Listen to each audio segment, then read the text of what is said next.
welcome to the Stateside Soccer Show. My name is Jordan Wiegand, and with me today is Logan Stump. How's it going, everybody? How's life? Well, everybody can't answer you, but I will. Wow, that was rhetorical, though. It's been okay. We got a big show, I guess, for you. We got a special guest, Dave Denholm of LAFC Radio on ESPN Radio. Covers their games over there. I was talking about him last week, right? Mm-hmm. We got him on the show, so we'll have him on later in the show. But yeah, we're going to get started with, we'll talk Gareth Bale with him, I'm sure. We'll talk Gareth Bale's first goal. But just a follow-up with what we talked about last week. Tati Castellanos officially is now being loaned to La Liga club Girona FC through June 2023. How on earth is this still a loan? I think this is the downside of dealing with City Football Group, right? Because they obviously want him to be able to sell him for more at some point. So they're trying to get him over there, test it, test him out, move him on after that. I think if this was any other club, we probably would have gotten an offer that would have been more suitable money-wise, and they probably would have moved him on. But it seems like they really stuck to the $15 million valuation. They don't get that, so they're just going to loan him to one of their own teams and hope that they can flip him later. But I think NYCFC, and here's the thing, too, about dealing with City Football Group having multiple teams. It's just another one of their teams that they're loaning them to. But it almost feels like NYCFC doesn't actually get any benefit from this at all. If this was another club like Philly, where they're getting sell-on fees, where they're getting more money, where they're able to get money that they can put back into the club, it doesn't seem like that may happen with this weird structure that NYCFC has. What are your thoughts as a City Football Group fan of Manchester City? Yeah, I mean, I think you're right. I think you make a good point, too. I think the valuation goes up as he plays in La Liga. I think people look at the market in MLS and they say, okay, well, typically good players coming out of MLS only get you about, 12 to 14 million. Like, we give you 12 to 14 million and you give us the player. I think NYCFC and City Football Group look at it and go, we want more because he's that good. He's a Golden Boot winner. He is somebody that is going to score a lot of goals. He's going to be a very good striker in this league and other leagues or wherever he might end up in the world. So I think that their thought is, why not bring him over to La Liga, see how well he does here, and then maybe you're pushing more like 25, 30 million, because I think City Football Group want more money out of that deal. Because I do feel like whenever City deals with anybody, I do feel like they are hard to deal with because I think they just want to collect more money, and the more money they can make off of smaller investments, the more likely it is that they're going to sell. And it's gotten to that point where I'm starting to feel like it's more of like they see Tati Castellanos as like a $30 to $40 million player, and maybe bringing him over into Europe and having him play in Europe on loan, even though it is on loan, and then say, okay, technically we have him over here. How much do you want for him now? His value goes up as he plays in some of these bigger leagues, one of the top leagues in the world. So I think that's something that City Football Group has always done and will continue to do. It's just too bad that they won't use that investment money on a stadium, right? I mean, it seems like only that would be fair to build them a stadium for, I guess, letting this player flourish who hadn't really flourished wherever he had been. Yeah, I think that's kind of my downside of dealing with them and with Red Bull, right? Is that I feel like those teams don't come first for these organizations, so they have no need to care. Mm-hmm. That and why they already have the money, right? When you're dealing with MLS roster rules as it currently stands, just cashing in on Tati. Let's say they didn't get an offer of 15 million like they wanted. If they just lowered their price to 12, that would help NYCFC a lot, right? I think, if that was money going directly to them. Right now, they have to just worry about getting money from the City Football Group itself. I don't know. It's just one of those things that it sucks. It sucks keep seeing them buying clubs too. City Football Group. They now have a La Liga team. They have, I think they're trying to get a French team, or they did have They one. have a They Brazilian have an team. Australian league. They have Bought a Brazil club too. Brazil. Yeah, that's right. They just did that. It's too much. Too much for me, anyway. Okay, so just wanted to kind of update that. So NYCFC not really getting any money for him, and I'm sure maybe they will after this loan. But if not, I guess I don't know. I feel like this is always like creative financials when you're dealing with in City Football Group or Red Bull. I'm not sure who's actually getting the money. Yeah, the money just goes to the nucleus group, I think, and then they invest it in the Etihad building, better locker rooms or whatever it might be. Yeah. Okay, well, we had a huge storyline with Bernardeschi and Insigne debuting for Toronto FC. They beat Charlotte 4-0, and Bernardeschi became the first player to record a goal and assist before halftime of his first MLS appearance since Freddie Montero in 2009. Bernardeschi is 28 years old, recently played for Juve. So there you go. He also is the second player in club history to score a goal and register an assist on his MLS debut. Before that, for Toronto, it was Pozuelo who did that, who's now at Inter Miami.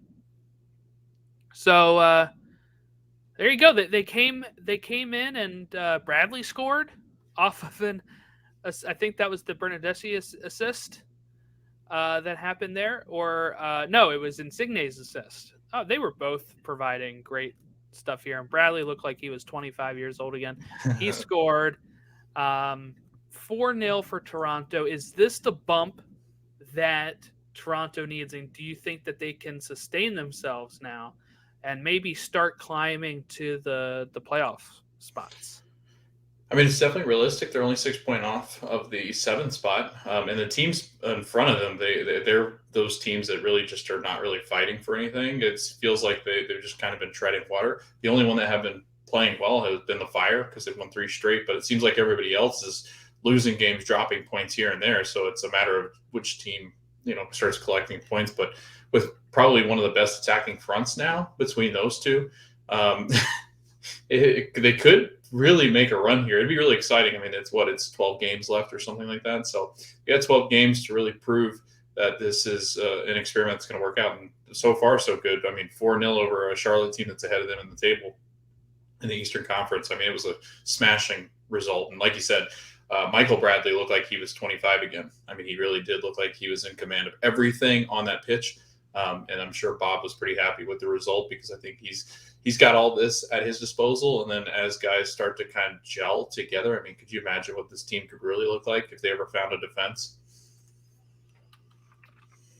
Yeah, I know. That would be great for them.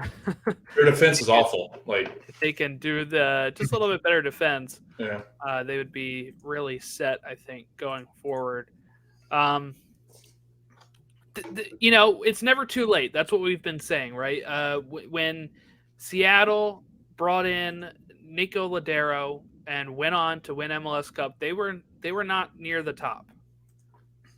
He came in and changed it. Reynoso came in and changed Minnesota for their run in 2020. Now you have both Bernardeschi and Insigne coming in together, both of them on the younger side than on the older side, and both of them that can provide that bit of magic, I think. So, hey, it's not too late. Like you said, they're only 6 points back. And like you said, some of these teams are not. Look, if Chicago Fire can climb their way to 9th from last place really quickly, then I think Toronto can move on up quickly as well. And how notoriously bad they've been all year. I mean, if you look at their average attendance, 24,000. I mean, that's pretty high up there. If they were in the Western Conference, they would, I think, be the 3rd in attendance. as far as average attendance, which is impressive. So, I mean, that stadium is always going to fill with people because Toronto is a sports city. I mean, it seems like no matter who it is, that city loves all their sports teams and are very passionate about it. So it's pretty exciting as summer starts to kind of dwindle down. You got this quick stretch where these two guys are going to be they're in preseason form, so they're probably in good shape. They're just not in game shape yet. And Right. if they are, good Lord, I mean, this could turn into. And if Bob can figure it out, which I think he can, if you're going to give any coach in MLS a chance to figure something out, I think it'd be him to first, figure it out. So Let's talk All-Star Game. How about that? We got the roster. We didn't get a chance to talk about it. Yeah. Last time, but we got. We'll start. They have it listed here as forward, wingers to midfielders to defenders to goalkeepers. So they have it going reverse. But we have Paul Arriola making the All-Star team. Tati Castellanos, he's going to have to get replaced. Jesus Ferreira. Taxi Fountas for DC United. Chicharito for LA Galaxy, and Jordan Morris for Seattle Sounders. So the ones that were voted in were Arriola, Castellanos, and Ferreira, and Fountas, Chicharito, and Morris were coach picks. Raul Rui Diaz was voted in. Carlos Vela was picked by his coach at LAFC. Or no, just a coach pick of never mind. The way they worded it made it look like their coach picked him, but it's the coach that's All-Star of the All-Star game. Midfielders, we have Luciano Acosta, who is a coach's pick. Sebastian Driussi, voted in from Austin FC. Carles Hill, voted in for the New England Revolution. Hani Mukhtar, coach's pick. Darlington Nabby, coach's pick. Reynoso, coach's pick. And Ile Sanchez, voted in for LAFC. Defenders, we have Araujo from LA Galaxy, voted in. Alexander Kalins, voted in for NYCFC. Aaron Long is a coach's pick. Kamal Miller is a commissioner's pick. And Diego Palacios is a coach's pick. Kai Wagner was voted in. DeAndre Yedlin is a coach's pick. And Walker Zimmerman was voted in. For the goalkeepers, we have Andre Blake, who was voted in. Sean Johnson was commissioner's pick. And Dane St. Clair was a coach's pick. So, what are your thoughts on this lineup, Logan? Because I'm sure there's some big snubs. No Orlando players picked. How's that make you feel? Good, because they don't deserve it. I mean, there's not a person on that roster that I'd be like, yep, pick him. He deserves it. The closest thing would be Erkan Kara, but he hasn't been that great. So, he's been good, but yeah. I mean, Tati obviously is going to have to be replaced. I hope they put in Jose Cifuentes because I think he was the most deserving. Mm-hmm. Here, Diego Rubio. I know there's not, those are two different positions, one a midfielder and then the other. How about Brandon Vasquez? Like the thing about Brandon too, though, like the one thing I will say is he has slowed down tremendously. So I mean, maybe that's what they were looking at is the fact that I have no idea if that's a determining factor. I don't think it should be because if you were so good for so long, I mean, he's the reason that Cincinnati is up where they are.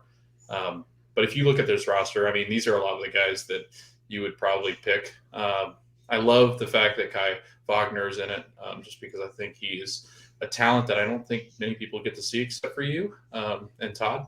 So it's one that I think is an understatement to say that he's one of the best players in this league. So that's exciting. Andre Blake, I get that. I understand that. Anybody defensively for the Union, I totally understand just because of how, good they have been. They made Orlando look like a ghost. But I don't know. I really do like the roster. I don't think there was like huge snubs. I would say Jose Cifuentes with the LAFC squad is probably the biggest of them all just because he's, I think, one of the best defensive midfielders in the league. So, yeah, I mean, that's where I would pick is that midfield area where he's not in it. And that's kind of wrong because Elias Sanchez has been good, but he's been on a SKC team that's just been atrocious. So how do you know, what's the determining factor? Like, oh, he was good enough. Like, he's made them not like the worst team in history. But I don't know. What are your thoughts? I mean, anybody that Well, I mean, some of these are obviously just picked for names, right? Yeah. I mean, Chicharito Right. started off good, slowed down a bit. Carles Hill's been good, but not like what we had seen before. I mean, he's probably one of those names that, as long as he's in the league, like you said, like as long as he's in the league, he's going to get called every single time. Reynoso too, maybe. Like, is he one of those names that just shows up because he's good, but I don't know. You could argue either way. Jordan Morris. Yeah. It's tough. I mean, I don't even know if Luciano Acosta. I mean, I guess he's got 10 assists this year. Yeah. Tied for the league. I don't know. I think it's okay, though. I mean, I think this can go up against Liga Meki's 11 and do something for sure. And that All-Star game plays on August 10th. Sorry, I work in insurance. So takes effect as it does take effect. Yeah. Thing I say does. a lot when I look at dates, and now I'm like all thrown off. Okay. Well, quickly going through some of these results before we get to our interview. One thing I want to point out too: the Seattle result against Colorado, they came back from 1-0 behind. They just had Pro came out at 3:52 today and confirmed that an officiating error occurred in this game. The free kick that started the move leading to Jordan Morris's goal for Seattle was taken from the wrong position and should have been retaken. This play was not reviewable within VAR protocols. Got a video of it here that they retweeted. But Taylor Twellman says that doesn't sound right. I can kind of agree with him. If you watch the video, while it's taken in the wrong position, they take this thing. He was fouled going into the Colorado half. Mm-hmm. They take the kick back in their own territory, and it leads to a goal. And the disadvantage, there's a disadvantage there. The disadvantage is that you're going back 30 yards. Mm. But they still score a goal. And it's the only reason people are looking at this, because I've never seen them call something back that from a kick that is further back from the foul. You know, they move them back when they go forward from a foul. But I don't know. I mean, I guess it is ridiculously further back than it should be. But I feel like if the team wants to take a disadvantage like that, I think it should be fine. They were just trying to get play started. Yeah. Because then the advantage actually goes to the defense if you make them wait for the whistle and you have them set up and it takes all that time for them to get themselves on a wall and all that. Like, in that case, it's more for the defense, and that's why people do tactical fouls, right? When you do a tactical foul, you're doing it because you're like, guess what?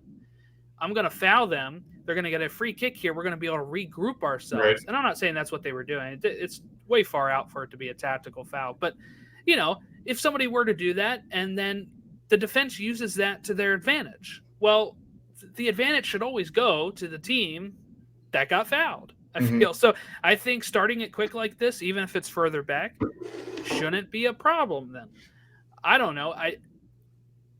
I'm glad it wasn't VAR reviewable, because I feel like that would have been crazy to review and overturn. Right. I almost said return, and I said that's not right. My mind is not there today, Logan. Any thoughts on taking a kick further back than what it should, and if that should stand or what they should do? No, only because like there is instances too where they have throw-ins. I hate that when there's throw-ins, the refs like he moves them back, but it's like, I don't know, 5 feet. I'm like, okay, did that really make it that much of a difference? Like I get it, I get why you did it, but I mean, and soccer is very much managed on its own. Like the players really do manage a lot more of like the officiating, which is really strange to say. But if you watch any of the other sports, like the other sports are so strict, like they are the ones that manage it. But I mean, like there's times where players, like soccer players, are managing like, okay, here's where the free kick should be or should come from because this is kind of where you got fouled. And it's much more like they kind of give them the respect of like, hey, they respect the game. They're going to do the right thing. They're going to take in throw-ins where they thought the ball went out, and they do some like chippy things. But I've always thought that soccer, the players really do officiate their own game sometimes. And I think this is another one of those instances where the refs just like, I mean, no, like they're what do you? I mean, if you move them back, that's a disadvantage. So if you move anybody backwards, it's not like it's a huge advantage. I would say that the only time it would be is, I guess, maybe if you're closer to the box where there's like a better angle and you move them back, then I could see, okay, maybe that's where would VAR get involved, or if it was reviewable, which, I mean, they're not. But like if you could involve VAR, I would think it'd be more close to the box. Like, hey, say it's around the 18, or say it's like, cut off the top of the 18 and that like third of the or fourth of the pitch, whatever it might be. That's where I think you would have that. Hey, this one's really close, and the angle could actually affect the outcome of this goal. So I don't know. But I think way back there, no, in their own half, like why would that ever? I don't get it. But I don't know. VAR is interesting, and we'll get to talk. We'll get to talk to our special guest about VAR, because I know you. That's where you picked it up from. So not this one, but yeah. Before. NYCFC beat Miami 2-0. Cincinnati drew with Nashville 1-1. Columbus drew with New England Revolution 0-0. Philly beats Orlando 1-0. There was a late penalty shout there. I don't think that's a penalty, so I'm good with it. Toronto, we talked about 4-0 over Charlotte. Montreal 2-1 over DC United. Minnesota beat Houston 2-1. LAFC beat SKC 2-0. That's a bail goal. We'll talk about that in a little bit. RSL lose to Dallas 1-0. Seattle beat Colorado. We were just talking about that 2-1. Vancouver lose to Chicago 3-1. Portland beat San Jose 2-1. And what I feel like is the fifth Portland-San Jose game this year. It's probably the third, honestly. But it feels like it's been a lot. And Sunday, Austin loses to the Red Bulls. The Red Bulls took a really, really big early lead here. They were up 2-0 early. Driussi scored to make it 2-1. And then it becomes 4-1, and then 4-2, then 4-3 in the 81st minute. And Red Bulls almost blew it. But this was a game for Austin at home. Austin had 78.3% possession. 14 shots to the Red Bulls, 13 shots. Red Bulls don't want the ball. I just saw them in person against NYCFC. They don't want the ball, and they're still able to get some solid chances off. A lot of crossing, a lot of stuff like that. So pretty big disappointment for Austin as they sit second in the West, and now actually Minnesota has leapfrogged RSL to sit third in the West. So Minnesota climbing on up. Ever since they said, guess what, Heath, you get 2 more years, he's like, let me turn it on. Let me actually turn it on and get this thing going. So that's kind of where Minnesota currently sits. Okay. I know we just sped run that. But real quick, Logan, any other results leapt out to you here? LA Galaxy beat Atlanta 2-0, by the way. Atlanta now sits 12th in the East. I mean, nothing too crazy. I would say that Austin result, I guess, if you're talking about ones that kind of stuck out to me, and only in the fact that the game seemed to be on a roller coaster ride. Every time I was watching, it just seemed like the scores were changing and everything else like that against Red Bull, and it's a really good game, and a game that Austin probably thought they should have won. But you look back at the game, and I thought Red Bull played extremely well to kind of bounce back on the road against an Austin team that is one of the top teams in the West. I mean, that's a tough matchup and a tough place to play. So kudos to Red Bull for kind of bouncing back and forth. But good for Austin getting back in it and making it a game. So I don't know. Like it seemed like a really weird result for me as far as Austin's concerned, because they usually don't like to lose games at home, nor do they often. So I think it's pretty clear to say that Austin's, a contender in the West, and that's one of the results that kind of stuck out to me. All right, we'll take a break and welcome in our guest. and we are back from our break and welcoming in Dave Denholm, who is the LAFC. How would you say LAFC play-by-play, right? Yes, for the radio, English Yes. radio Yep. broadcasts. That's correct. Yes, I listened to one of the first times I heard you, I guess it was for sure. I was just up at Red Bull Arena for NYCFC Red Bulls, and I was driving home with my dad, and we were trying to find games to listen to on the way home, and I was like, oh, LAFC Nashville is a really good game. So I turned open the ESPN app and found that the ESPN LA radio broadcast, and you were just so awesome on it. You were just like, one, you were keeping up with the action really well, and it had me on the edge of my seat. And overall, it's just a great game. So I was like, I gotta be able to have a chance to talk to this guy. Well, it's very kind of you. Thank you. I appreciate that. It's funny because it's Sirius XM carries our games often. Carries LAFC. So I do get a lot of response from around the country, which is great. I got to admit, it's nice to hear because that's why we do it. It's one of the reasons that you mentioned, one of the reasons I have a color commentator. I don't know if you noticed that, Jordan, if you listen, for a while or whatever. But I just think that you get lost on the radio if you break away from the game too much for color commentary. Now, there's some great ones out there, and the guys do a great job. The men and women who do it around the league are really good, but just for us, they kind of asked me if I wanted a color commentator right from the start back in 2018, and I just didn't think it would work for me. So I kind of appreciate that you say how I paint the picture and all those kind of things. When I hear people say that, that's really what I'm going for, and I do appreciate that. Thank you. You're welcome. Yeah, because the color commentator thing did stick out to me because usually, like you said, you do get lost. And if I can't find the radio broadcast for games when I'm driving, I usually have to end up like putting on the TV broadcast through my Bluetooth and just trying to listen. And that it doesn't work as well because, some commentators will let it breathe for a bit without saying who has the ball. And you're just trying to figure out where it's at.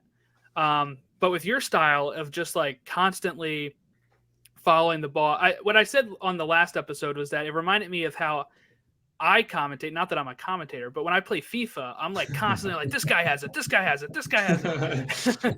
And, it's kind of like, it really helped me, like you said, paint the picture of the game and the action that was going on, especially when you went on your VAR rant. I thought that was really great.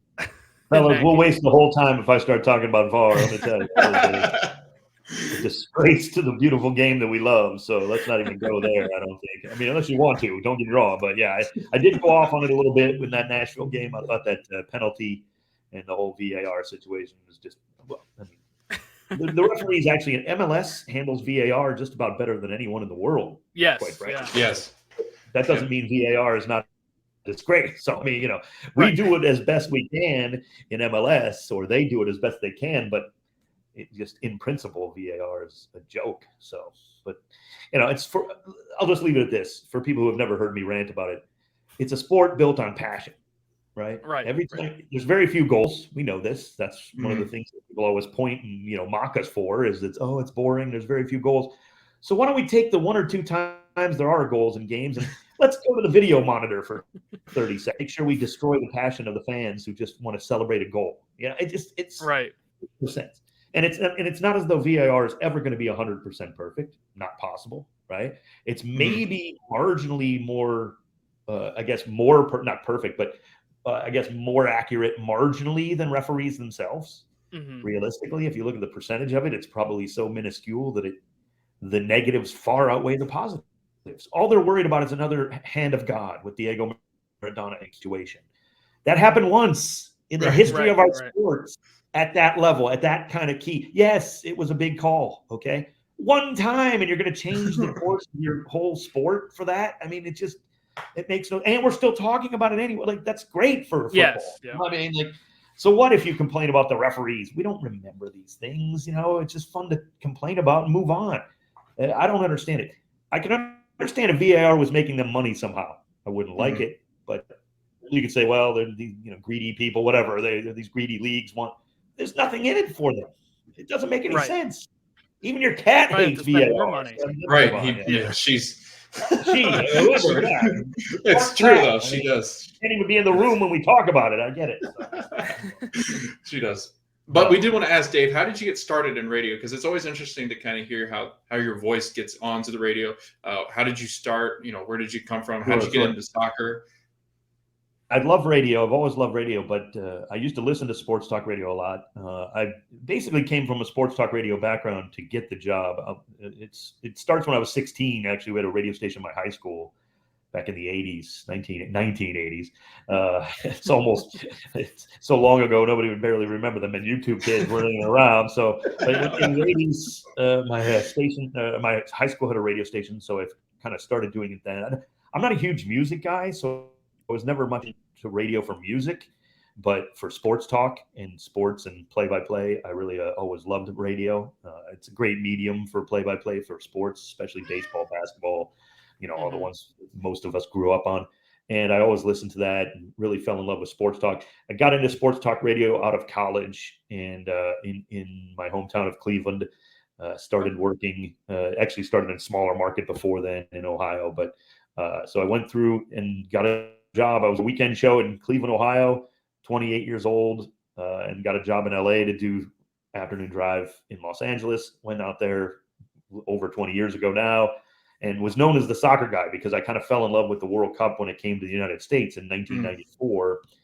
And then I knew we were going to have a professional league. That was one of the prerequisites of getting the World Cup bid for us. We had to have MLS come along. And I love professional sports, so I started following MLS after the World Cup. And I was one of those people who was watching Eric Winalda score that first ever goal in MLS against DC United on one of the most boring games I still to this day have ever seen. And thank God Eric scored that goal to save the game and to save MLS. Yeah. Their opening night and from a 0-0 that everybody was hoping for that hated soccer. But no, it was a great goal. I love Eric. He's a friend of mine, and he just made history. And from then on, I've just been following the league since and stayed in radio. I was always known as the soccer guy doing sports talk in LA. Kind of funny because LA is such a big soccer market, but on the English speaking side, back in the late 90s and early 2000s when I was there, I was mocked for loving soccer, just flat out openly mocked. Most of it playful, but now it's the tide has turned obviously over those many years, and it helped me to lead. I had worked with a gentleman previously at the Clippers broadcast, the Los Angeles Clippers radio broadcast. They were on our station, and I was also their pre and post game host. And one of the gentlemen in the communications department went on to become the vice president of communications at LAFC. And one thing leads to another. So a few years ago, I got the job as the play-by-play person on radio and the English-speaking side. So, been there since. It's a long journey, kind of, encapsulated there. But you start in high school with a love for radio and just kind of keep doing it. So, and here I am. And I always joke with people, I thought I got my dream job at 28 years old when I put in an afternoon drive host in LA doing afternoon talk and sports radio. But I really got it when I was 48, when I became the play-by-play voice for LAFC. So it's been a long journey, but, the long and winding road in broadcasting, as I'm sure you guys are well aware. So. Well, so one question I have, since you've been in LA for so long too, is how have you seen this club, LAFC, maybe change some of those feelings towards soccer in LA? Galaxy being in Carson for a long time kind of looked down upon, right? Like in Philly, I'm a Philly fan. We got the Union are in Chester, and kind of outside of that sphere of Philly where people kind of don't really count them, right? And also because it's soccer.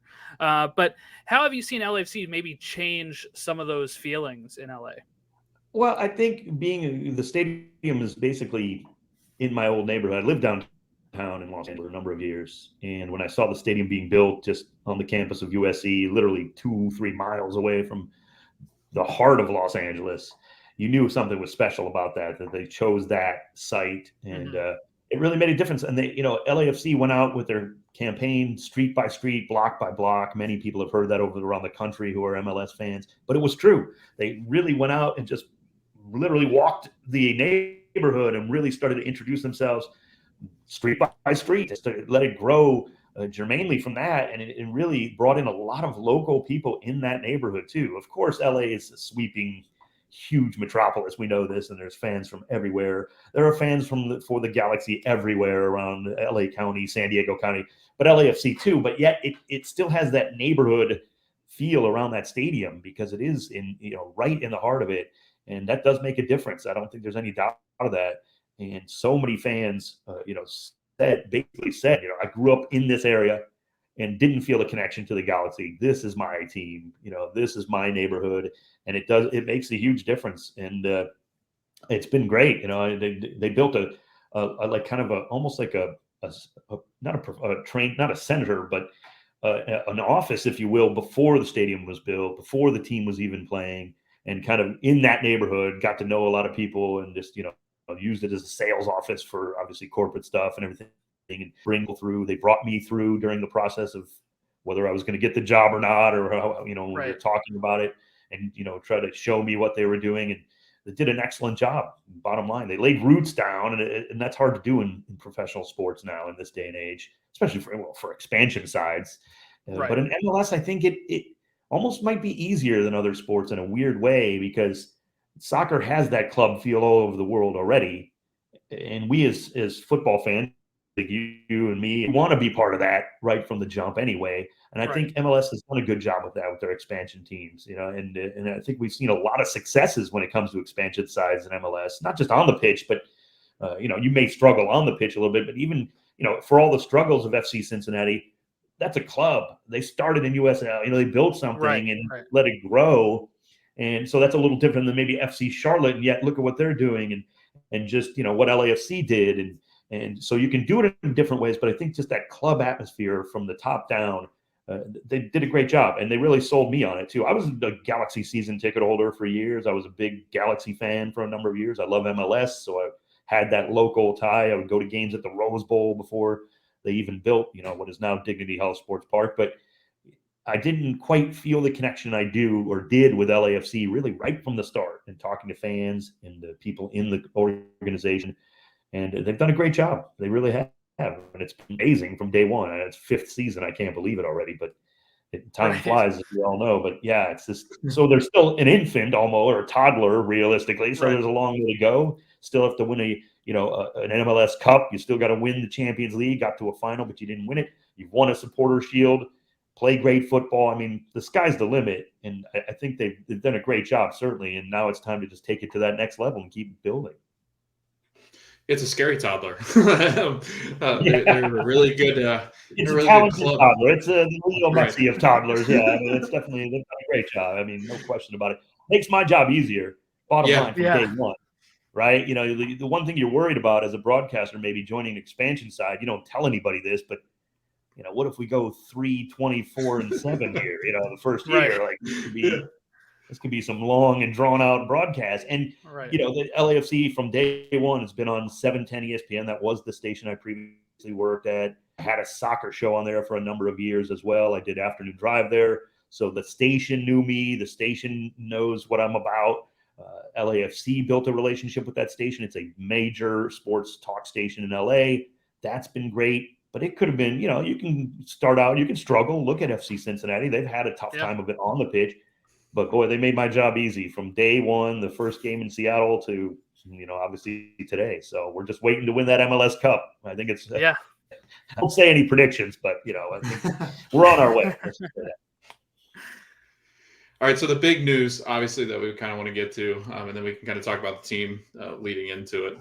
So Gareth Bale obviously arrives in LA. Sure. And I just kind of want to get your thoughts, because I listened to his interview last night, and he was talking about the fact that he's finally feeling like and it's only been 2 games, but he says he's finally starting to feel like he and Vela are really kind of gelling with Arango as well. Can you kind of talk about the impact that Gareth Bale has had on not only the club on the pitch, but like around that area, I guess maybe the team and the fans, and kind of talk about Gareth Bale's addition? Just massive news, really. There's you can't really overstate it. It's just, I don't say it lightly. We can, whatever cliche you want to throw. I mean, it's just massive. It's international news from a footballing perspective. And it's also big in LA. We always talk about LA loves stars and all this. the star power that they don't need another person like Gareth Bale. I think it's more interesting that he's joining it for the footballing reasons, trying to keep sharp for the World Cup. It's an intriguing kind of thing with this. It's a once-in-a-lifetime opportunity because of Qatar being in the winter. Let's face it. I mean, if the World Cup was being played now, Gareth Bale would not be playing for LAFC. We know this, or the World Cup would have just ended, theoretically, scheduling-wise, as we're in late July. But so it's kind of like just all the pieces falling together. Whatever you say about it, he wants to stay sharp. It's a great opportunity for him. It's a better level than Cardiff would have offered. I hate to, offend any championship lovers in this podcast. I don't mean that to be cruel. I don't mean it to be cruel, but if you think MLS is below the championship, you either have not watched MLS ever or watched the championship ever. So it was a better level. It's a good opportunity, and it's a good lifestyle for a lot of people. We know this. MLS is a good lifestyle for a lot of players, no matter what city. But then you couple that with Los Angeles and what LAFC can offer in playing with a guy like Carlos Vela. And Logan, you mentioned it. Chicho Arango's red hot. So he sees that there's some success, being had. Vela is certainly one of the most skilled players we've ever seen in the league. Chiellini coming doesn't hurt Gareth Bale mentally, I'm sure. Like just thinking about, if he's going to that project. And they do talk about it as a project in a lot of ways. It's still building. But what they want to do with LAFC, they can sell players like this on it. And I think it's huge. I really do. And it's huge for all MLS teams. And again, Gareth Bale is not going to go to Charlotte. No offense to that. It's just the circumstances, right? We know this. He's not going to play for Columbus Crew. I mean, it's just not going to happen. That's fine. That doesn't mean, Columbus Crew won a title a few years ago. It's good for the league, bottom line, because then Cucho or Hernandez does agree to go to Columbus. A player of great potential then.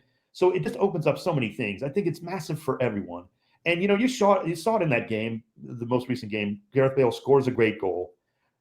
Some of the fans, even Sporting Kansas City fans, were up on their feet clapping for it because it was a great goal. They recognize class, and they recognize, world-class players. MLS fans are a lot more sophisticated than we get credit for, in the sporting world, in the football world. Frankly, it's kind of funny. MLS fans mocked more by American soccer fans than we do around the world. I think there's more respect for MLS. There's more respect for MLS in a lot of ways from La Liga fans than there are from American Euro snobs a lot of times. And that's kind of weird and frustrating at times. But I think Gareth Bale cuts through that. No matter what you say, and the guy can play anywhere, he's still so talented. It's just huge. It really is. Look, I always liken it to this, fellas. David Beckham was, is, and always will be signing MLS ever made. Galaxy went out and did it. He will. And I don't care if you brought in Leo Messi and Cristiano Ronaldo on the same day to play with one team in MLS. It's because David Beckham came. That's the bottom. That's the only reason any of this stuff happens, realistically. Now, again, individual decisions as years go on, people are going to forget that. But David Beckham changed everything. But Gareth Bale, maybe the best player who ever signed with MLS. Zlatan's pretty close, but you could argue it. And that's not going to change. That's not going to stop. It's just going to happen more and more. I really believe that. Look what they're doing in Toronto. You're talking about, Insigne is still, he can play anywhere for anyone. Right. And everybody wants to blow that off. And it's a retire, all these stupid things that people say about MLS. They just don't know, or they don't care to know. And that's fine. But just, we don't have to believe that anymore. You just don't. It's just not true. This league is loaded with talented players. And that's the beauty of it. It's just more credibility by signing a guy like Gareth Bale. League-wide, not just for LAFC. Yeah, a lot of that stuff comes from ignorance, I feel. Of course. Yeah. Well, no, a lot of it is, in this case, a lot of it is they're threatened. Yeah, that's true. That's true. I've said it for years on my sports talk shows. If MLS gets to where MLS wants to, the only thing that hurts is the Premier League, Syria. They don't want that. No matter what they'll tell you, they want to build their own brands in America. It's a fertile soccer market, but they want nothing to do with MLS succeeding.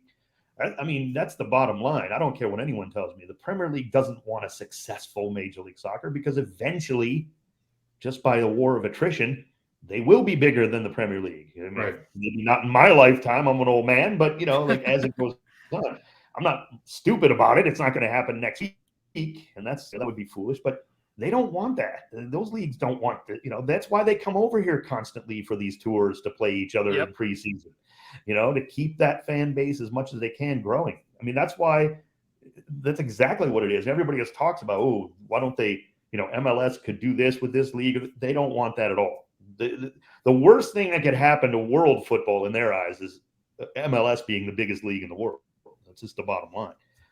They just do not want that to happen. I mean, it's business, but it's inevitable. They're going to try to delay it as long as they possibly can. So, and that's just the way it goes, and that's just part of business, and in this world. But it's fascinating, really, and that's the beauty of soccer is it is the world's game. Great players everywhere, great leagues to watch everywhere. We can all enjoy so much great football. There's 30 NBA teams, right? There's about 6 NBA teams worth real talent in the world in basketball, if you're being honest. But in soccer, there's thousands of good players and great players everywhere. And I think that makes a difference. It's such a great time to be a soccer fan in America and really anywhere. I don't even know if I answered your question, quite frankly. No, it was fine. It was great. You know what I mean? It's always fun talking with true soccer fans. Yeah, it is. Yes. I agree. I could listen to you for hours. And you probably will here if I don't shut up. When we look at LAFC and the moves they've made, especially bringing in like Trundolo as manager for his first year, who's I think surpassed expectations so far. What is there any disappointment if they don't win MLS Cup but still bring home a supporter shield, or is there like, okay, maybe next year, because Bale might only be here for this run, for these first I think how long is the contract, like 18 months? It's a contract that takes him to about this time next year. It was a year-long deal. I think what they were thinking of is, well, we don't want 6 months if we make the Champions League. You'd like to have that kind of him be available for that push maybe, and it gives you a little more time that maybe he gets comfortable after the World Cup. Maybe he's still having fun. Maybe he wants to go for the Euros then the next time. That's why they gave him the option then for what would be another, like, I believe another season, so or another year. It's kind of weird with that June thing with kind of the contract of Bale. It's not lined up with MLS's seasons necessarily. So, but yeah, I mean, to me, when you talk about this team with Steve Cherundolo has been magnificent. He's a great manager. He is a sharp guy. We know this. You just knew that him as a player, he was going to be just a good manager. He's a really smart guy, knows what he's talking about. He also got a lot of help from the front office in this offseason. No two ways about it. This has been a very big partnership with he and John Thorrington, Will Coombs. I mean, they've done a great job. And Steve's been a big part of that too. They've done a magnificent job loading up this roster, really right where they needed it too, all over the pitch. Just so much more depth. Fellas, you go down the lineup sheet every night when you do a game for LAFC. Click on MLSsoccer.com if you're a fan sometime and just check out the bench. I know people know it in theory, but just go look at the bench for LAFC when it's, when the lineups come out on any given game and you're like, all these guys are MLS starters, just every last one of them. And I mean, on virtually any other team in the league. Now, again, you still got to go out and do it. So what you're saying is it going to be a disappointment? Yes, absolutely. You loaded up the team to win MLS Cup. That's what everybody cares about in American sports. Let's be realistic. You have to win the playoffs, whatever that is in your sport. For me, I want that supporter shield. No question. It gets you into Champions League because I want to win Champions League too. Yep. Now, I mean, it will be a disappointment if they don't win MLS Cup.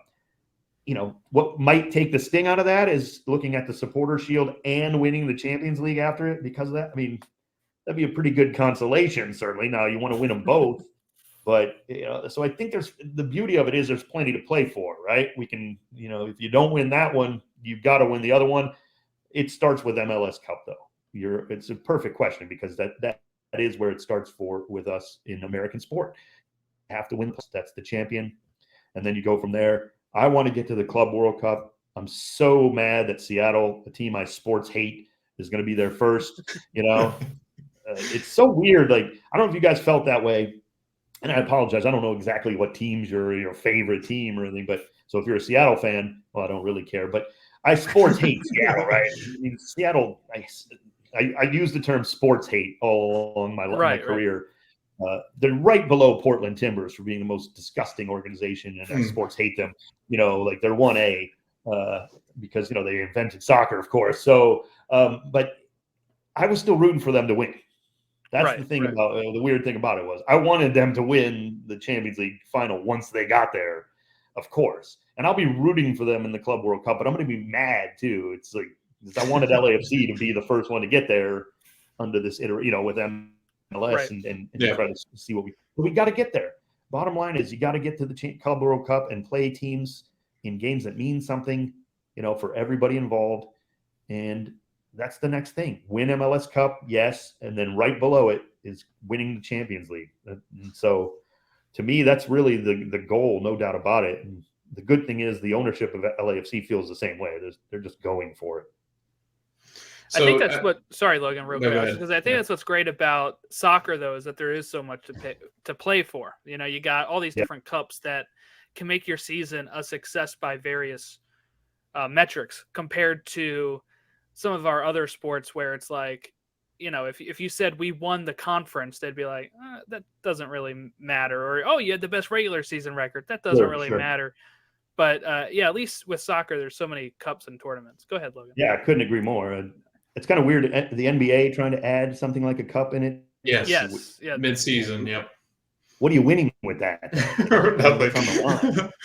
You know what I mean? It's like we're trying to, hey, we're stealing from soccer, but what's everybody gets something. You know what I mean? Like our prize is a Champions League appearance if you win the U.S. Open Cup. That's huge. Of course you want to win the Open Cup, but then you get that, like I don't know what the NBA is doing. Maybe I think the NBA, here's an idea for Adam Silver right now. Give the first draft pick of the next draft to the team that wins that mid-season tournament. That's it. You get the number 1 draft pick. That would be incentive. Yes. I mean, well, I've been saying that for the it'll never happen, but why not, right? I've been saying that for the FA Cup when they say that people don't care about the FA Cup. I said, just make that a Champions League spot instead of Europa League. Like just 100% should be easy. What's the difference? I mean, what? So, I'm sorry. So the 4th place team in the Premier League doesn't get to go. Like, it's a misnomer anyway, right? We're 4th. We're we're going to win the Champions League. Well, give it to the team that wins the FA Cup. I agree more. It'll probably end up going to the 4th place team anyway, because half the time the team that wins the FA Cup is, like, let's be honest, it's not exactly I'm sure Blackburn's not going to win the FA Cup anytime soon. No offense, It's great to watch those stories through the rounds, but it's always going to be, Man City beating Arsenal in the final of the FA Cup anyway. So who we kidding?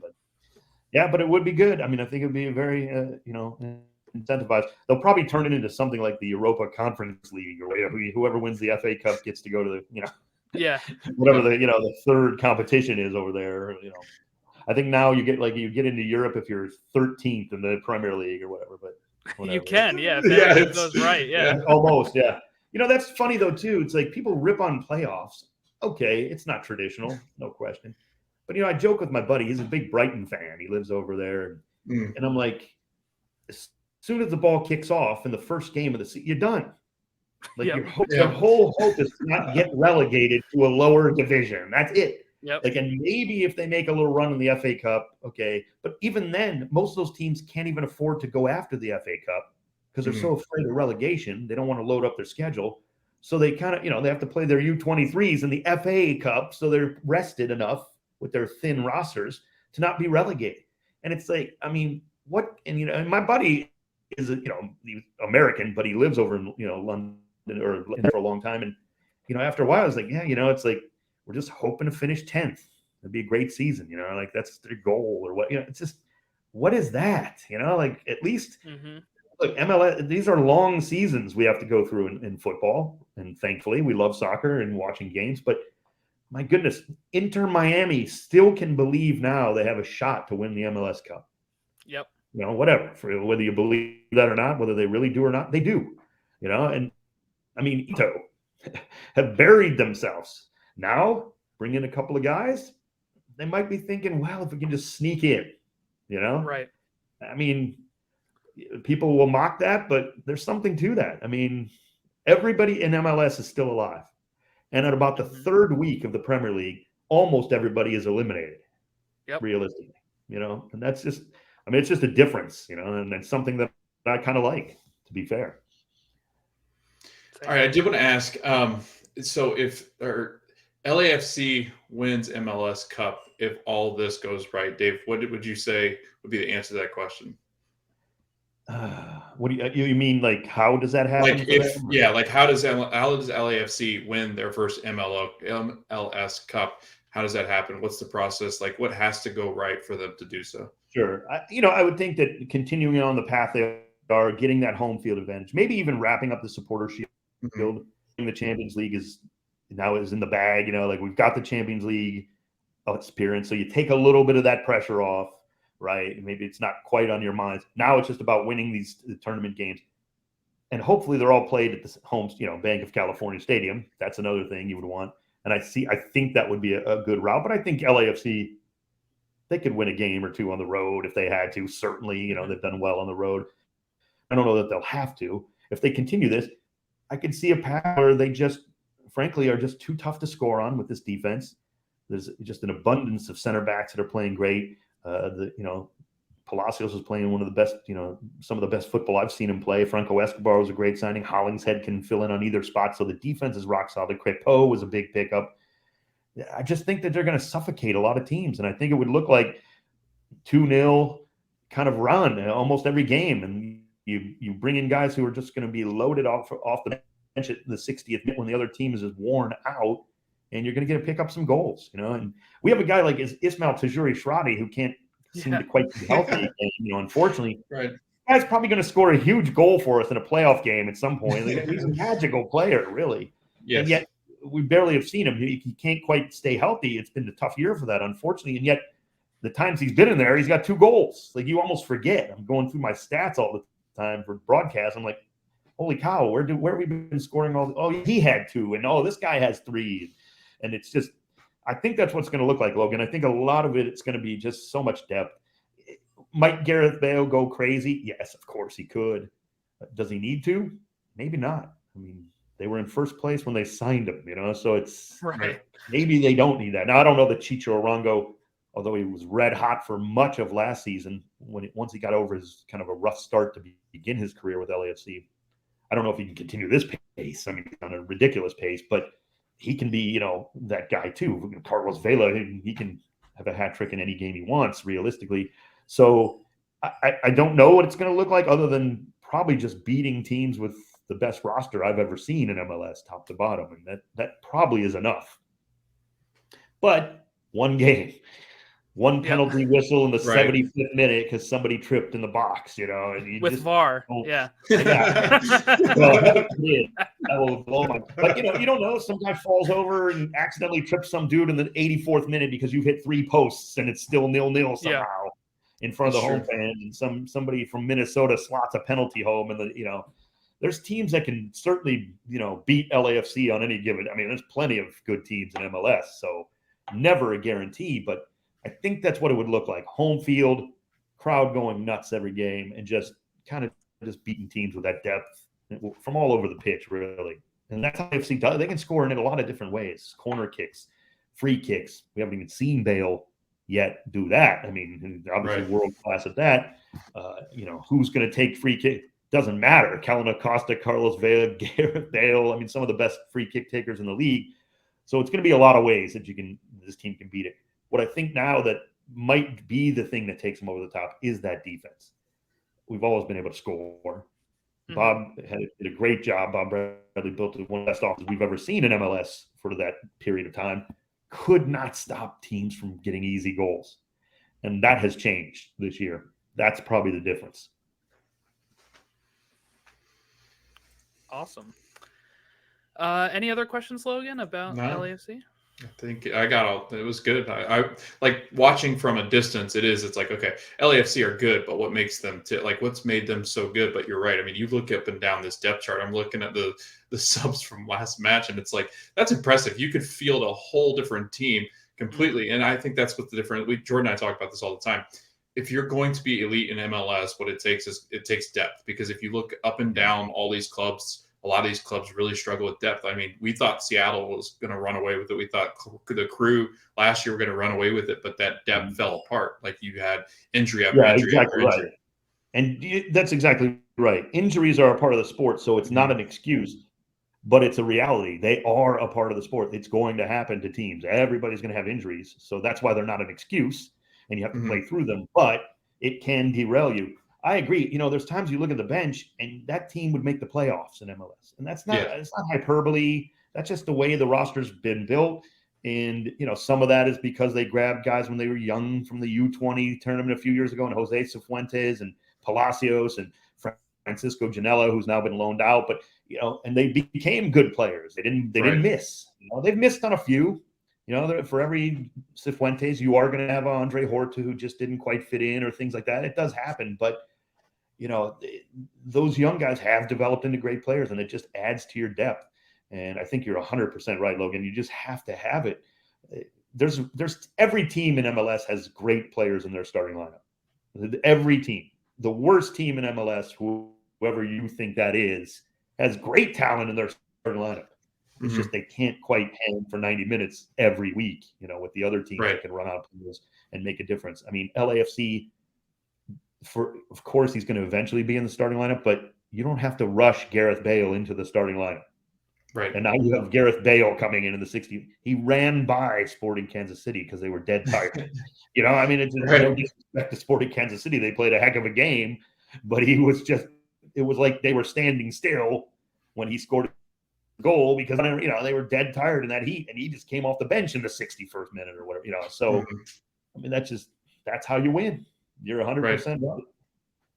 And it was like over the offseason, we were talking about it when we did LAFC. We're like, this team's really good. We were just asking. I think the only question Jordan and I had was, how does Steve Cherundolo step in and take over for Bob Bradley? Because Bob Bradley has this decorated career, especially in MLS, and then he takes over and does a phenomenal job. But then, it seemed like LAFC over the offseason just stole people one after the next. It was Kellen Acosta. It was Maxime Crepeau. It was, Ryan Holling said it was amazing that they just kept plucking these players off of teams. And you're going, these are all-star level players. Especially Crepeau. Like, I was shocked when Vancouver was like, you know what, we can't really afford him and he's got to go elsewhere.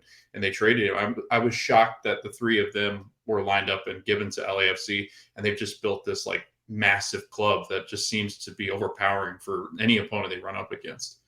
Yeah, and it was an interesting strategy because Ilya Sanchez is also one of them who maybe didn't have his best year last year for Sporting KC, getting a little bit up there now 31. Maybe KC thinks, well, let's just move on and we're rebuilding something too. It's a great opportunity for LAFC then to bring him in, and give him that opportunity to play and to really get back to doing what Ilya does, which is be one of the best midfielders in the league. So you're right, but it was an interesting shift in that way. They went after MLS veterans, as you say, because not that they hadn't done that in the past on a smaller level, but I think it was a concerted effort by the club to really get that veteran leadership in with the guys like Jose Cifuentes and Diego Palacios and, the young up and coming talent that they have, Mahala Opoku, guys who are still learning how to really be, consistently win and do it week in and week out. They got a lot of that from Bob Bradley. Steve Cherundolo certainly knows how to do that. They brought in players that can also help them with that. Giorgio Chiellini, come on. He's, whatever cliche you want. He's a coach on the field, whatever. But it does make a difference. The guy's already, and yet he can still play. He can still, And it's funny because I was watching a Juve video. I'm actually going to be, doing a broadcast of theirs.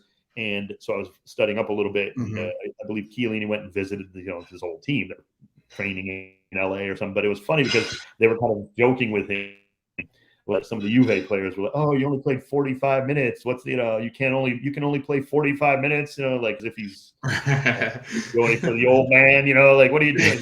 He's like, no, I can play. The coaches want to take because we forget. Chiellini and Bale are kind of still in their preseason, in their normal soccer life, if you will. So after their break, if you will. So then it takes them a little while. They come in July when they sign in MLS. They're really still in their preseason. So as great as they're not even up to full speed yet, even. So that depth is it is incredible. There's no doubt. And it's been a lot of fun. No question. Yeah. All right, Dave, I think we'll let you off here so we don't have to keep you all night. It's a lot of fun having you on. So we'll definitely have you on again and reach out to you. because it was a lot of fun talking to you and kind of getting the play-by-play and all the radio stuff is always fascinating to me. So maybe we'll have you on again sometime to talk about more of that aspect of it. But we did kind of want to get your thoughts. Obviously, at LAFC, we'd be stupid not to. Yeah, anytime, fellas. Appreciate it. Every single time. Thanks. But just let people know before you do go, where can people find your work, and what do you like Twitter, if you want to shout out any of that kind of stuff? Sure. My Twitter handle is pretty easy to remember, @TalkSoccer. And then Instagram, Dave_Denholm, just spelled like my name. And yeah, you can listen to the games on the ESPN LA app or the ESPN app if you want to hear our broadcasts. They do a great job of those, putting that up. And sometimes I think SiriusXM does carry, our call, relatively frequently. So you can sometimes catch me on that around the country if you are so inclined. So, but I appreciate it. Thanks for having me on, fellas. I appreciate you listening. Thanks, Dave. Thanks. And we are back from our interview with Dave Denholm. So thank you, Dave, for coming on and talking LAFC and Gareth Bale and just talking soccer and MLS. That was a very great interview. It didn't feel like an interview. Kind of felt like we were just sitting here chatting. It was great. A lot of fun. I like, seriously, we could talk for hours. Like I never want to take too much of people's time because I know they're very busy and he's got a really important call coming up. So I did want to, kind of give him that. But like it's always so fun to have some of these people on, and and I guess maybe we could ask like, hey, how long are you willing to be on here? Because it is like, I'd love to ask him so much more. I kind of wanted to ask him, but I knew it'd probably take a little longer. I was like, what is a week in your life look like? Like that's what I was going to ask too, is like, how do you prepare for a match? But maybe that's another time that we get him on here and maybe focus on the off season about broadcasting or something. I don't know. I think there's a way that we can definitely, he told us off air that he's got a show he's doing on FS2 on Tuesday, the day this releases. So I'm going to check and see if it's recording on my thing. I'm going to record it. I am too. I'm like, he's on the call, man. I'm excited for him. That's an awesome, I mean, he kind of alludes to it, but no, this was a lot of fun. Like I had a lot of fun listening to him. And I think he's got a wealth of knowledge as far as LAFC is concerned. And it's crazy because they've only been in existence for a couple of years, and it's wild to me that it's like not a couple, but almost a handful. But it's so wild to me that they seem like they have such a huge history and they're just a pretty young club. And it's amazing to me that he's been around for the whole ride. That's kind of cool that he's been able to call their action for the years that he's been with them. So it was a lot of fun. It's been a while since we had a guest, so it's kind of like getting back into the swing of things again. Especially like during the season. I don't think we usually had one during the season. Yeah. Like we usually have our pod friends. Like we'd have the rep guys on, or we'd have no other pod. So. But yeah, that was great. So I guess we can get into our what's it called? The Match of the Week preview. Where's that? It's time for the Match of the Week preview. All right, Match of the Week preview is where we go ahead and take a look at the games coming up this week. Tomorrow, the day that this releases, Vancouver and Toronto going up in the Canadian Championship. That's on onesoccer.canada, onesoccer.ca, where you can see that. I'm not sure if we can get that here or not, but that's where it's at if you're in Canada.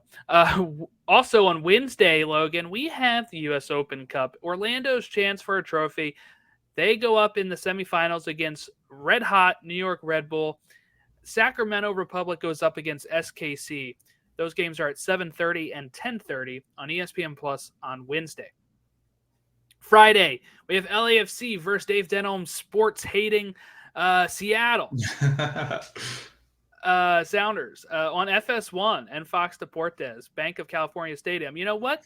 If you can't watch it, listen to the broadcast on ESPN LA. Don't watch it. Turn off the sound. Watch it. Turn off the sound. Watch it and then try to sync it to the radio on your app. Do it. Try to figure that out. But yes, that is a big game. That's this Friday. I love Friday night soccer, but it's at 11 p.m. And I just had to speak to my vet, and I didn't realize, but they just scheduled an 8 a.m. appointment with me on Saturday. So I'm going to be really tired because I'm going to stay up and watch that game. Saturday, we have Minnesota versus Portland at 3 o'clock on ABC. Chicago and Atlanta at 5 o'clock. Charlotte and Columbus at 7. Montreal, NYCFC at 7:30. Philadelphia versus Houston at 7:30. Miami hosting Cincinnati at 8 o'clock. Nashville hosting Vancouver at 8. The Revs hosting Toronto at 8. SKC hosting Austin at 8:30. Dallas hosting LA Galaxy at 9. San Jose hosting RSL at 10 o'clock. The only national broadcast game on Saturday is that ABC game at 3 o'clock. On Sunday at 5 o'clock, it's DC United versus Orlando. And that rounds out the weekend. So, Logan, I ask you, what game are you picking for your match of the week preview? Gosh, this one's tough because there's one game I think we both want to pick, but I'm gonna I guess I'll shift off of it and I'll go. You know what? I'll go Charlotte and Crew, and I guess the reasoning in behind that is I guess because of the table. So if you look at it currently, if you look at the Eastern Conference, you do have Columbus sitting in that 6th spot. They have 30 points, and then you have Charlotte at 26. So it's kind of that jockeying for position that we talked about. Cincinnati in between them at 7th. And I do really think that Charlotte can make the playoffs in their first year here, their inaugural year. I do think they can make their playoff debut. Won't be home, but I still do think that their playoff hopes are alive. I think they're kind of in like a little tough stretch here, but I do think they can bounce back. They've won 2, lost 2 in their last 4. So can Shinyashiki kind of turn it on? Can Swiderski turn it on? I think it all just depends on how Charlotte play, if they can kind of sneak back up into those playoff spots. I think Cincinnati, if I'm going to pick a team to kind of fall out, it would have to be them. They have been collecting 1 point here and 1 point there. But again, they really do struggle defensively. And when you really comes down to it, Jordan, I think, playoffs really matter on that really hinge on defense. And I think Cincinnati's the weaker of the 3. So this Charlotte Crew game, I think, is lining up to be one of those, 6, 7 spots that we're going to see here. So it's a playoff battle. I think it's an interesting and intriguing match because it's not one that you normally think about when you think about a good match. But I'm loving all of this. I think the storylines are there. So I'm going to pick Crew and Charlotte. Who you got, Jordan? I'll let you pick the one that I think you're going to. Thank you for the slam dunk here. I'm going LAFC and Seattle. Friday night at 11 o'clock. This is like the one game, if I'm looking at everything, I'm like circling that on the calendar. If you can only watch one this weekend, it's that one. Minnesota and Portland is interesting as a backup option because it is nationally broadcast. Portland is climbing. They're in 8th place. They have not lost in their last 5. Minnesota have not lost in their last 5, and they've moved up to 3rd place. So that's an interesting option too. Seattle, you're like, well, Seattle is not even close to LAFC. So why would this be a must-watch game? Just the names that are going to be involved in this game is something to behold. And I mean, it's just going to be interesting, right? Seattle is Seattle. And LAFC, with how hot they are with Bale, Chiellini, can they put a real stamp on this? Knock down Seattle, who just won after 3 straight losses, and maybe climb into their really, what do I want to say? Your auto drive, or what is that? Cruise control. And cruise their way to a supporter shield. I don't know. Philadelphia is only 3 points behind, but LAFC have a game in hand, and Austin has slipped up now. Can they at least start maybe cruise controlling to a Western Conference win? And that's what I'm looking out for LAFC. The game will be cool too, just in the fact that I think Seattle can get back into a playoff spot if everything kind of goes. Yeah, they're only 1 point behind. Yeah, I mean we talked about this. It's so bunched up from 3 down. Like it's 5 points separating. Seattle's 5 points away from the 3 spot. That's wild to me. Like we say they're struggling, but that is 2 games. And they have a game in hand. A bunch of those teams already have 22. The only other one that doesn't is the Galaxy. So. Whoa, here we go. Sports Tatum. Very interesting. I don't know. We'll see how it goes. But that is a game that Friday night I'm setting aside time. It's easy when it's 11 o'clock too, because what else am I going to be doing at 11 o'clock? So I'll set the time aside. I'll set the time aside and watch that this weekend, and in bed probably, and for some MLS After Dark. So right. Spooky. That'll be fun. U.S. Open Cup semis this week. Logan, does Orlando get past Red Bull? God, no, we're awful. And they can defend. We didn't even get a That's not chance to fun. talk to you about Orlando, but Let's not. I'd rather not talk about it. we had to get Mr. Dave Denholm on. So I thank you, Dave Denholm, for coming on the show. That was awesome. And just talking LAFC and MLS and all that good stuff with us. I hope people appreciated that interview. If you haven't heard him call a game, seriously, listen to him call a game. It's so much fun. But I guess that wraps us up. If you want to follow us on anything, at Stateside Show. Also, go to our YouTube or our TikTok, and I just did an unveiling of my Away Days mystery kit. If you don't want to be spoiled on that, watch it on either YouTube or TikTok or Instagram at Stateside Show, and you'll see who I got.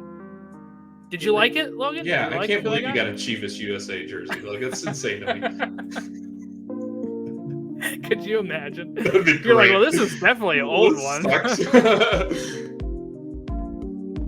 All right. Well, that wraps us up. Thanks, everyone, for listening. Have a great rest of your week, and we'll see y'all next time. Hey, Jordan, don't forget to turn out the lights there, man. Oh, because I'm in the stadium. Yeah. I was like, I turn them off after I'm done with my green screen.